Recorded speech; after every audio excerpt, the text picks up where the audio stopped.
Presiden Joko Widodo menegaskan pembangunan ibu kota baru di Penajam Pasir Utara, Kalimantan Timur tetap berjalan meskipun masih menghadapi pandemi COVID-19.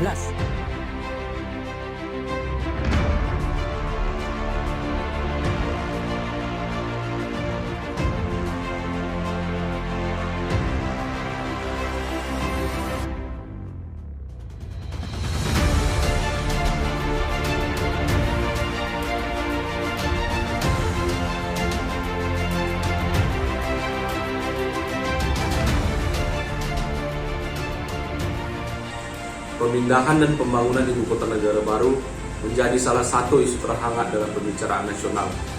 Berbagai respon pro dan kontra ikut mewarnai proses pemindahan dan pembangunan ibu kota negara baru tersebut. Berbagai respon kontra disampaikan oleh kelompok masyarakat sebagai bentuk penolakan terhadap pembangunan ibu kota negara baru tersebut. Jika dinilai dari kondisi sekarang, pemindahan dan pembangunan ibu kota negara bukanlah satu hal yang bersifat genting dan segera untuk dilakukan. Mengingat kita masih menghadapi banyak permasalahan lainnya yang lebih butuh penanganan serius.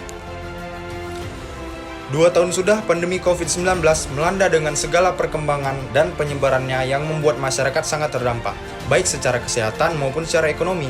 Ini adalah urgensi bagi pemerintah yang harus diprioritaskan karena penanganan ini membutuhkan dana yang sangat besar. Terlebih pada saat ini pemerintah harus fokus terhadap varian baru Omicron yang menguras anggaran APBN dan PEN. Selain itu, dapat diperhatikan bahwa Indonesia memiliki hutang luar negeri yang cukup besar, mengingat APBN Indonesia mengalami defisit dan pendapatan yang menurun. Pemindahan dan pembangunan ibu kota negara baru ini seakan dipaksakan oleh Presiden.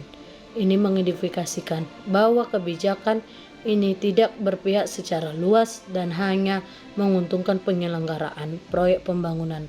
Benarkah pemindahan dan pembangunan ibu kota negara baru untuk kepentingan publik? Dana yang digunakan untuk mewujudkan pemindahan ibu kota negara sangat lebih baik apabila kita gunakan untuk kesejahteraan dan memenuhi kebutuhan dasar warga negara kita sendiri. Contohnya warga negara kita yang saat ini mengalami kesulitan ekonomi karena adanya COVID-19 pada saat ini, dan untuk memenuhi kebutuhan infrastruktur kita seperti sekolah-sekolah yang sudah tidak layak pakai dan yang rusak, serta jalanan-jalanan yang rusak dan tidak terpelihara.